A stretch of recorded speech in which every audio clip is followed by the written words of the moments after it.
Muy buenos días a todos. Le damos las gracias a todos ustedes que están participando en este primer módulo de un excelente Congreso de Osteoporosis.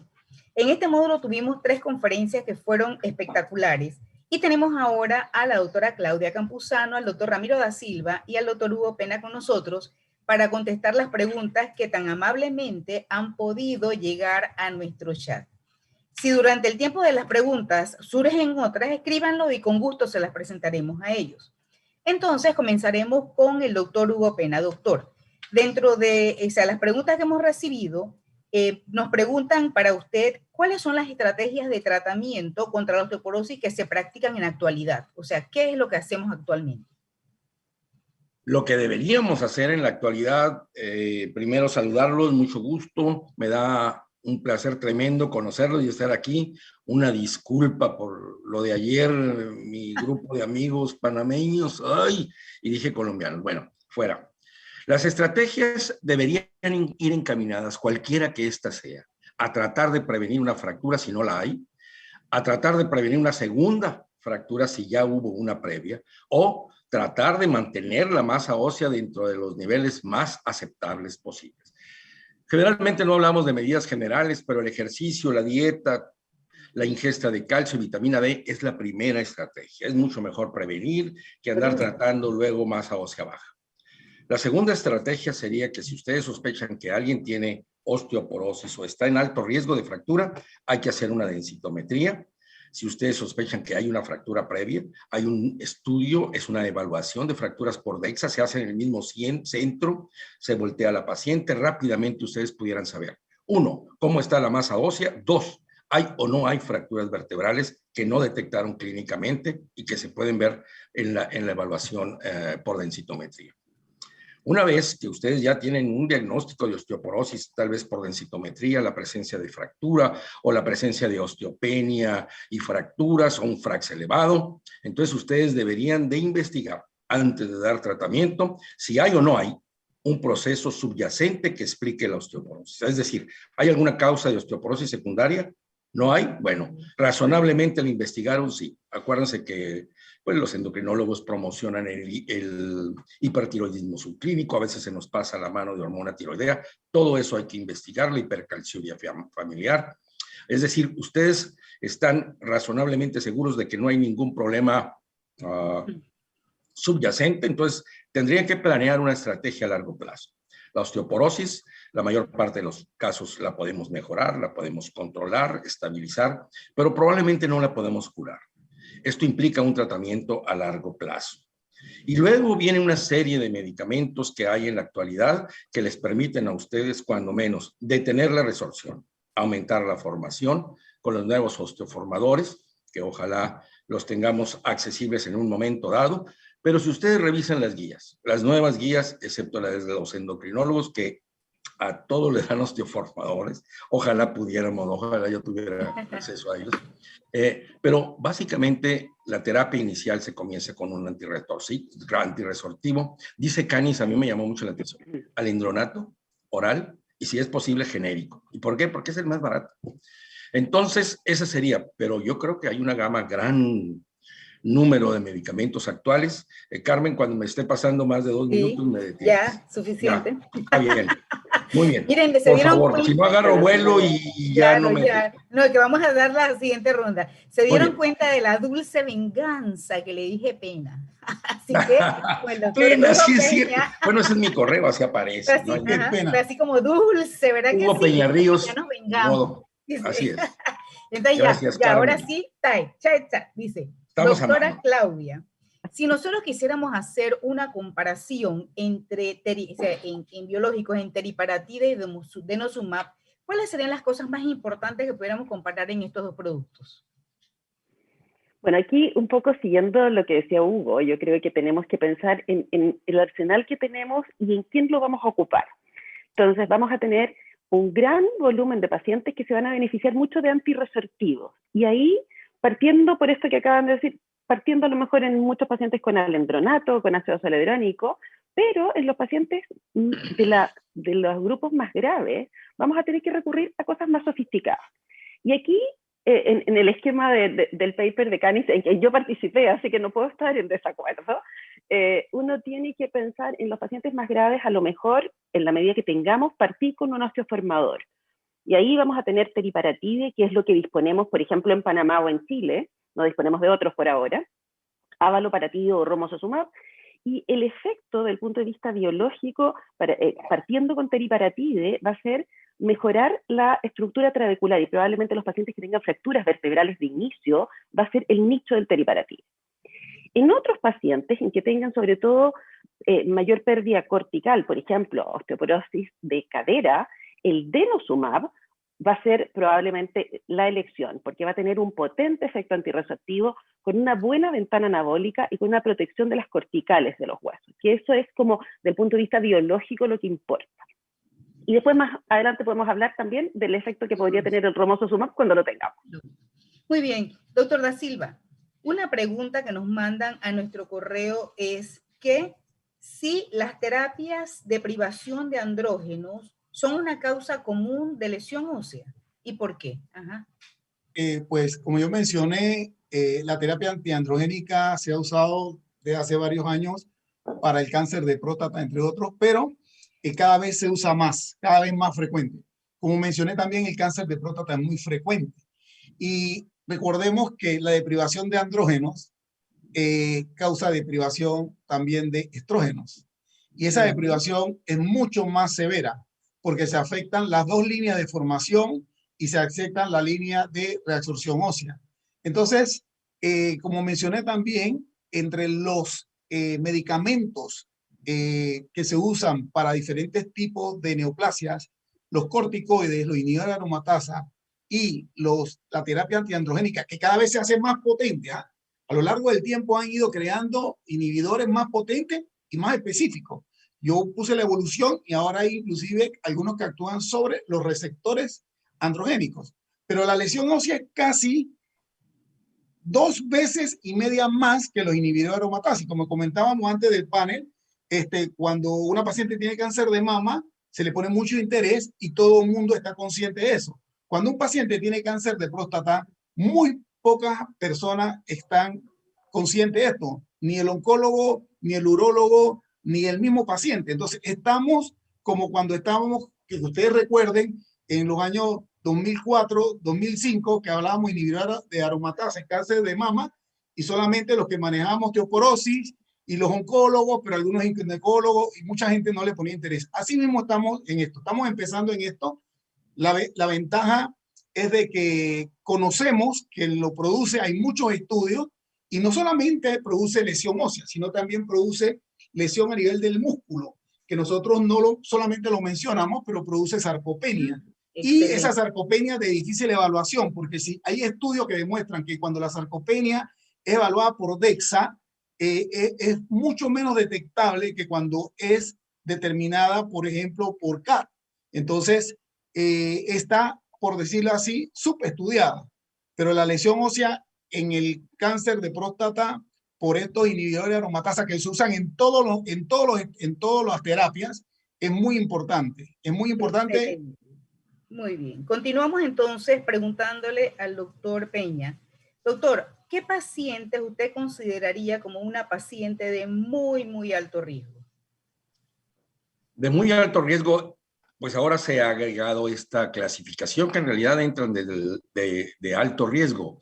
Pero, por ejemplo, hay un concepto nuevo que el riesgo inminente de fractura, ¿verdad? Que se maneja en una paciente que ha tenido o un paciente que ha tenido una fractura en el último año, en los últimos 2 años. Esto implicaría, si es una fractura por fragilidad y uno considera que es por osteoporosis, que esa paciente está en riesgo de tener próximamente una fractura. Este riesgo se va diluyendo, se va atenuando conforme pasan los años. Esa sería una de las clasificaciones de alto riesgo. Las pacientes que tienen fracturas múltiples, sobre todo, como comentaba Claudia, a nivel de vertebral, son de alto riesgo. Una fractura predice fractura en cualquier sitio. Una fractura de antebrazo puede predecir fractura en otro sitio. Las que tienen fractura es, yo creo que de los principales factores de riesgo, si no es que el más importante, después de la edad, con el tiempo. Otro factor de riesgo muy importante que pone a las pacientes en muy alto riesgo en la toma de esteroides. El esteroide, los glucocorticoides per se tienen un efecto dual deleterio, disminuyen la formación, aumentan la resorción y hay fracturas con densidad mineral ósea normal que se fracturan por el uso de esteroides. Eso lo podemos ver cuando deseen. Otros pacientes que tienen que se consideran de alto riesgo es un paciente está en tratamiento, presenta una fractura, es aceptable que presente una fractura porque a lo mejor ya traía eso. Pero 2 fracturas ya se considera prácticamente una falla del tratamiento y están en alto riesgo. Y ahora se ha dado, sobre todo los americanos que utilizan mucho el FRAX, un paciente que tiene un FRAX arriba de 30 para una fractura osteoporótica mayor o más de 4.5, lo habitual es el 3 y para la otra es el 20. Esos pacientes que tienen un FRAX muy, muy elevado, esos también se consideran que están en alto riesgo de fractura. Y se me debe ir alguna a los que tienen un T-score menor de -3, es decir, menos 3.5, están también en alto riesgo de fractura. Se sobreponen con los que también se les consideraban antes de alto riesgo.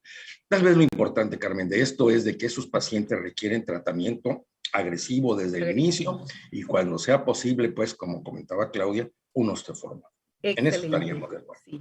Doctora Claudia, hace un rato hicimos una comparación entre la teriparatide y el denosumab. Si quisiéramos hacer una comparación entre el denosumab, que es el que manejamos regularmente en nuestros países, con el romosozumab, ¿qué le pudiéramos decir a nuestro público que tenemos ahorita, a nuestros asistentes? ¿Qué comparación podemos hacer entre estos 2 productos biológicos? ¿Qué es bueno de uno, qué es bueno del otro? ¿Y cuál sería la utilización en un caso de uno y en un caso del otro? Voy a volver a aprovechar lo que dejó puesto Hugo.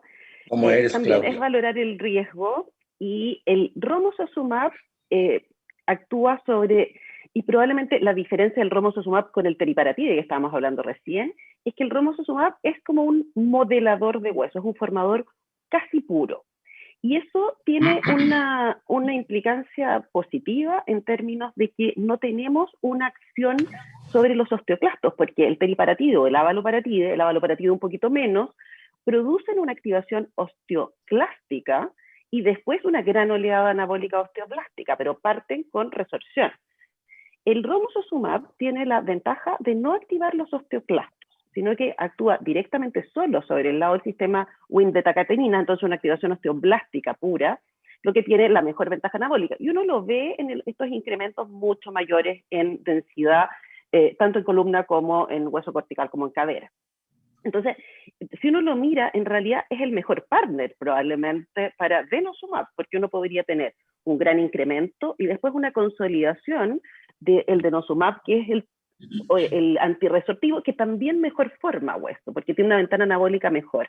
Entonces, probablemente la comparación es más bien el timing en que uno podría enganchar estas 2 terapias, y eso podría ser el mundo más o menos perfecto de lo que disponemos ahora. Voy a hacer un comentario más a lo que dijo Hugo. De los otros pacientes de muy alto riesgo, y yo sé que es un tema que le gusta mucho a Ramiro, son los diabéticos, y en especial los diabéticos 1, que están casi en la categoría de los corticoides en términos de la fragilidad. Así que importante. Y también voy a aprovechar de hacer un comentario sobre los umbrales de FRAX. Yo sé que Panamá no tiene el FRAX propio, pero hace algunos años, liderados por la Patricia Clark, hicimos la corrección de los umbrales para los países en Latinoamérica. Eso está publicado en Osteoporosis International. Y del punto de vista práctico, estos valores americanos de 20 y 3 en los países nuestros no sirven para nada. Entonces tenemos que usar esos umbrales porque en Chile no es 20, es 6. Y en cadera no es 3, es menos. Entonces, es súper importante, cuando construimos las curvas, a nosotros nuestra primera luz de alerta amarilla es con FRAX para fractura total 6. No, yo quería hacer un comentario sí. antes que acabe ese punto sobre el romosozumab. Entrando en esa misma vía, se han hecho estudios en diabéticos donde se ve que hay aumento de esclerotina. Y también yo mencioné que la terapia antiandrogénica eleva la esclerotina. Entonces, unos posibles pacientes podrían ser los pacientes complicados con un inhibidor o con un bloqueador de reabsorción, más, por ejemplo, romosozumab, inclusive en los pacientes con sea de próstata tratado con ADT. Muy Dime, bien, Carmen. doctora Da Silva. ¿Qué tanto usamos nosotros en cáncer de próstata la terapia de privación de andrógenos y cómo pudiéramos enfrentar este problema una vez que lo tenemos? Bueno, mira, anteriormente la terapia de privación androgénica solamente se usaba en los pacientes con CA de próstata y metástasis, CA de próstata salida de la próstata. Hoy en día se usa en todos los estadios, en el estadio temprano, en el estadio intermedio, en el estadio avanzado. Se usa en todos los estadios. La única diferencia es que en los estadios medio avanzados se usa combinado con corticoides. Como dijo Hugo, el corticoide es sumamente deleterio. Entonces, imagínate un inhibidor de andrógenos que inhibe también estrógenos en estos pacientes y aparte de eso le agregas a ese condimento glucocorticoide. Ese paciente, lo único que lo protege un poco es que al paciente con cáncer de próstata lo cogen en una edad avanzada donde su masa ósea está muy bien formada, a diferencia del cáncer de mama en la mujer. Pero te digo que el ADT cada vez se usa más y hoy en día se usa en todos los estadios. Lo que hay que hacer es evaluar al paciente inicialmente cuando empieza a ser tratado con estos productos y medirle densidad mineral ósea, buscarle factores de riesgo modificables para modificárselos, darle inicialmente si necesita vitamina D y calcio y si llega a tener osteopenia con factores de riesgo, tratarlo. Tratarlo ya sea con ácido zoledrónico, como dicen la guía, o con denosumab. En realidad, después de ver yo más de 30 estudios y ver las condiciones, el denosumab en estos pacientes tiene ciertas ventajas porque actúa en diferentes sitios. Antes se pensaba que esta lesión por ADT era más común en cadera y después se pensó que en vértebra. Hoy los estudios han demostrado que puede ser en cualquier sitio del sistema. Entonces, por ese motivo, posiblemente el denosumab sería más indicado. Ok. Doctor Peña, ¿en qué consiste una terapia secuencial? Eso que ustedes vieron, estaba revisando el chat y nos preguntan eso. Una terapia secuencial es una, como la palabra lo dice, es una secuencia de un tratamiento por X periodo de tiempo y después otro tratamiento. Si recuerden ustedes que se empezó con la terapia combinada, que no dio los resultados adecuados, pero las terapias secuenciales, sobre todo con el advenimiento de estos nuevos medicamentos, el romosozumab específicamente, romosozumab al primer año eleva la densidad mineral ósea en columna 12-13%, impresionante. Eso no se logra con ningún otro medicamento en un año. De tal manera que este medicamento el primer año disminuye el riesgo de fracturas en un 73%. Impresionante. Cosa que no se logra con ningún otro. Ahora, ¿pero qué pasa con un año después de romosozumab? Se tiene que continuar con algo más, es decir, una secuencia en la que habitualmente los dos estudios que hay, uno es con denosumab, que sigue aumentando la densidad mineral ósea, poco, pero aumenta, y al final aumenta también espectacularmente. Y el segundo medicamento es el alendronato, que lo teníamos olvidado, va a regresar por sus fueros como una terapia secuencial, si es que no entra en los estudios ya con ácido zoledrónico, que es más cómodo, ¿verdad? Sabemos de la adherencia. De tal manera que una terapia secuencial consiste, ojalá se pudiera todo el tiempo, dar un osteoformador, como decía Claudia, para formar hueso nuevo, aumentar el modelado, disminuir con romosozumab el remodelado. Es decir, el romosozumab tiene un efecto sobre osteoclastos y disminuye la actividad osteoclástica. Se ve en la disminución de los marcadores de resorción. Dura poco y es poco potente como antirresortivo, un 25% nada más lo disminuye, comparado con denosumab, 90% disminuye los marcadores. De tal manera, pero del romosozumab yo creo que desconocemos algunas cosas. A los 6 meses, los marcadores de formación ya no están, ya están a niveles previos. ¿Qué pasó? Sin embargo, la densidad mineral ósea sigue aumentando. ¿Qué está pasando ahí? Bueno, pues es cuestión de averiguarlo. Lo que sí sabemos que si se suspende se va a perder. Hay que darle una secuencia y lo mismo sucede con abaloparatide, con teriparatide y con denosumab. Todavía estamos en la duda de qué hacer después de, por alguna razón, suspender denosumab. Tenemos que hacer algo. Ya están reportados varios casos de fracturas múltiples que tienen que ver con eso. Entonces, cuando ustedes vayan a suspender denosumab por cualquier razón, ustedes tienen que pensar qué le van a dar. El problema que le vamos a dar, pues ya se ha intentado alendronato, que mantiene la densidad mineral ósea por un año, ácido zoledrónico, que todavía no sabemos cuál es la mejor época para darlo, pero cuando menos disminuye la pérdida de masa ósea. No sé si te contesté, Carmen. Sí, eso, perfecto, doctor. Y siguiendo en eso, quisiéramos preguntarle a la doctora Claudia. Doctora, sabemos que muchos de los temores que tienen los médicos para usar este tipo de biológicos, sobre todo, son los efectos adversos. Entonces, ¿qué nos pudiera decir acerca de los efectos adversos de tipo cardiovascular, de la osteonecrosis mandibular o de las fracturas atípicas en fémur en el caso de los biológicos, específicamente del denosumab y romosozumab? Bueno, a todos ustedes les debe tocar muchos mail, mucha carta y mucho llamado a los odontólogos. Nosotros nos carteamos regularmente, porque el riesgo de osteonecrosis mandibular produce terror, pero la verdad que afortunadamente es infrecuente. O sea, las estadísticas inicialmente partieron en 1 en 100.000, si uno se pone probablemente más realista, 1 en 10.000, pero podemos hacer prevención de fracturas y de calidad de vida en pacientes muchísimo, el efecto está claro que es benéfico. Ahora, el punto es que tenemos que tener conciencia que después de 3 años de uso de denosumab existe un riesgo de osteonecrosis mandibular, por lo tanto tenemos que pensar en cómo hacer prevención de salud oral de esos pacientes desde el día 1 en que le diagnosticamos la osteoporosis, así no llegamos a tener que ponerle un implante o sacarle una pieza dentaria a los 3 años. Así que eso probablemente es el mensaje, yo creo que es un efecto infrecuente. El que es más frecuente son las hipocalcemias por denosumab. Y después de unos años apareció el warning en el estuche del medicamento, y la mayoría de las veces es porque no hemos repletado las reservas de vitamina D y no estamos haciendo el aporte correcto de calcio. Así que probablemente ese es el mensaje. Y desde el riesgo cardiovascular del romosozumab, yo creo que todavía hay que escribir ese capítulo, porque se entiende muy parcialmente cuál es la razón de ese riesgo. Y que es lo mismo que pasó con odanacatib. O sea, hay una interacción entre la parte vascular y ósea que estamos recién abriendo esa ventana. Pero es un riesgo real, hay que tenerlo presente y mientras tanto hay que tener cautela.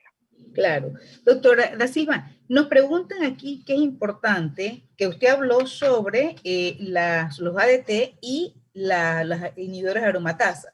Entonces, en las lesiones en el hueso, ¿cuál de los dos productos actúa más o menos, mejor o peor sobre el hueso? ¿Y qué comparación pudiéramos hacer entre ellos? Bueno, como yo te mencioné, la guía y los estudios han demostrado que el ácido zoledrónico por su adherencia, al igual que el denosumab, son los medicamentos de elección. Sin embargo, en los inhibidores de aromatasa, los bifosfonatos orales también tienen, intravenosos también tienen su función. Pero en el caso específico del cáncer de próstata y los inhibidores de andrógenos, el ácido zoledrónico y el denosumab sí son específicamente la elección. Sin embargo, entre los dos hay más estudios, yo soy franco, con denosumab y tiene algunas ventajas por el sitio. Lo importante aquí, y yo sí le quería mencionar esto, es que hoy en día tenemos que tener mucho cuidado con las demandas. Y uno de los productos que más ha producido demandas en el mundo es el uso de glucocorticoides. Quizás Hugo, como reumatólogo, lo sabe, los glucocorticoides son muy deleterios y nosotros tenemos que tener mucho cuidado cuando los pacientes empiezan a leer que ciertos productos producen ciertos daños y que su médico no ha tratado en un momento dado de impedir ese daño. Eso es peligroso. Lo otro, pero muy importante, es que el médico debe actuar, como yo dije, basado en evidencia, pero interpersonal, ajustarse al paciente, concientizar a los familiares. Los familiares son la principal causa de demanda, no el familiar no el paciente ni los abogados. Los familiares son los que uno tiene que concientizar y integrarlo, por decirlo así, al problema que existe. Doctora Claudia, una vez que uno tiene, como mencionó el doctor Hugo hace un rato, el problema del denosumab que baja el efecto ¿Qué pasa después y qué podemos hacer en tratamiento post-denosumab? Bueno, algo comentó Hugo y la verdad que en este minuto yo creo que se han hecho varios trabajos y ninguno ha sido perfecto, porque el punto es en qué minuto iniciar en este concepto de si es que quisiéramos retirar. Ahora, la primera pregunta es ¿por qué querríamos retirar un buen medicamento? Entonces uno dice ya, ok, el tema, por ejemplo, maxilar o el tema del riesgo de fracturas femorales atípicas, pero hay que tener en consideración que primero hagamos el tratamiento correcto de la osteoporosis, lleguemos al objetivo que nos planteamos. Y ahí vamos a ver si vale la pena suspender. Y al suspender hay que tratar de frenar esa pérdida brusca que ocurre al suspender denosumab. Y en este minuto la mejor evidencia está con alendronato. Y yo creo que está también por escribirse si el zoledronato pues, puede servirnos, pero el punto es que si lo ponemos al 6º mes, no entra al hueso porque todavía está inhibido por denosumab. Si lo ponemos 6 meses después, probablemente ya partió la pérdida muy acelerada. Entonces hay un protocolo con ponerlo al 9º mes, pero hay una pérdida muy importante de hueso igual. Entonces todavía hay que encontrar una estrategia. En mi opinión, en este minuto, lo que está más probado es alendronato. Ok. Una pregunta que les lanzo a mis 3 excelentes conferencistas es porque he recibido en el chat una pregunta. Todos sabemos qué hacer con osteoporosis, hay protocolos de osteoporosis, pero todos sabemos que la mayor cantidad de fracturas está en pacientes con osteopenia. Entonces, muchos de nuestros asistentes me preguntan, o sea, ¿qué hacemos con el paciente que tenemos una osteopenia y cuál sería la mejor manejo con esta paciente o este paciente y qué podemos hacer? A ver si cada uno da su opinión para terminar esta excelente ronda de preguntas. Bueno, doctora Claudia. Este es un tema que a mí me fascina, porque el manejo de los pacientes osteopénicos es un gran desafío y ahí empieza a tener mucha importancia la evaluación integral del paciente. Porque un paciente osteopénico puede ser casi sano o puede tener un riesgo casi inminente de fractura. Entonces es muy importante el enfoque global. Un paciente con glucocorticoides muy diferente a una mujer de 50 años recién partiendo su menopausia con osteopenia. Entonces, el manejo personalizado y ahí hacer una valoración de los factores de riesgo anamnéstico exhaustivo, un screening básico desde el punto de vista de laboratorio, y ahí diferenciar osteopénicos con riesgo de los osteopénicos que solo vamos a querer observar con calcio, vitamina D y buenos hábitos. Así que ahí está el arte, yo creo, en la osteología. Doctor Da Silva. Yo creo que totalmente de acuerdo, yo lo resumo así: osteopenia más riesgos, más factores de riesgo, hay que tratarlos. Lo mismo que dijo Claudia, totalmente de acuerdo. Y eso es algo que hemos mencionado desde hace años, y precisamente por eso los osteopénicos se fracturan más, que inclusive hay más fracturas en osteopenia que pacientes con osteoporosis. Así que ese es el mensaje. Sí. Pacientes osteopénicos más factores de riesgo, sobre todo si tiene factores de riesgo no modificables, porque hay factores de riesgo que se pueden modificar, pero los factores de riesgo no modificables son muy importantes. Ok. Doctor Peña, ¿usted qué nos dice de esto? Claudia trabaja con canis, lo cual debe ser un orgullo tremendo. Si ustedes ven la curva de distribución de la densidad mineral ósea que se describió inicialmente, donde se tomaron los números para definir quién tiene osteoporosis, quién tiene osteopenia y quién es normal. En esa curva, por definición, en población normal de mujeres jóvenes sanas, el 15% tiene osteopenia. Claro. El problema es qué hacer con la osteopenia. Eso mismo. Dice la ICCD que no se debe de clasificar la osteopenia entre leve, moderada y severa. Sin embargo, hay un trabajo muy interesante y se va a tener que hacer, porque no es lo mismo tener menos 1.2 o a tener menos 2.4. El riesgo de fractura en ese rango de osteopenia es completamente diferente. De tal manera que además de los factores de riesgo que comenta, para eso sí sirve el FRAX. Esos pacientes con osteopenia hay que hacerles FRAX y ver dónde están desde el punto de vista de riesgo de fractura. Entonces, no hay duda que los que tienen osteopenia y fractura, ese requiere tratamiento. Pero osteopenia y factores de riesgo, para eso sí sirve el FRAX. Vamos a colocarlo donde está y dependiendo de eso. Es muy serio. Dime. Hugo, yo diría que, de acuerdo contigo, que se nos está acabando el tiempo, pero yo diría que FRAX, DEXA, y yo le agregaría Trabecular Bone Score hoy en día, porque esa combinación hoy nos da a nosotros mucho mayor, yéndonos un poquito más allá. Totalmente de acuerdo contigo, solamente añadiéndole un poquito más, que yo le añadiría el travésculo Entonces, yo les haría Héctor, una que lo tenemos a la pregunta mano. para estar. ¿En qué momento comienzo el tratamiento? Porque el doctor Da Silva ha hablado mucho del término de la fractura y los familiares y el paciente y los demás. Entonces, para mí la pregunta, ¿en qué momento comienzo el tratamiento para la osteopenia? O Muy sea, bien, hay un trabajo con ácido zoledrónico cada 18 meses. Ustedes lo pueden dar en pacientes con osteopenia que creen que va a evolucionar. No tiene fracturas, no tiene alto riesgo de fractura, pero esa administración de 18 meses no es mala idea. Habría que probar si realmente, y sí, disminuye el riesgo de fractura a largo plazo. Esa sería una opción. O sea, Sin que embargo, una cosa importante es, para los que nos están preguntando, que a ese paciente osteopénico se le puede dar tratamiento y que no está mal darle tratamiento. Sí, tiene no está mal si tiene los factores de riesgo suficientes para considerar que se va a fracturar. Pero es que un paciente tiene 2.4 de T-score. Ese paciente tiene osteopenia. Pero el riesgo de fractura es igual que si tuviera 2.5. O sea, por eso es que se va a tener que fraccionar. Yo les sugiero este artículo donde se divide la osteopenia en leve, moderada y severa, y se ve cómo los que tienen más de menos 2 de T-score, en un año, un porcentaje poco, 10, 15, 5%, van a evolucionar a osteoporosis en un año. Entonces hay que valorar eso. Ese es un campo todavía no muy bien aclarado, porque si tratamos osteopenia, los laboratorios van a estar felices. Todo el mundo. Hay una cantidad tremenda de pacientes con osteopenia. Realmente el moderar temas como esto con este grupo de expertos es espectacular, porque les puedes sacar muchísimo, pero se nos acabó el tiempo. Pero frecuentemente, así como en la televisión.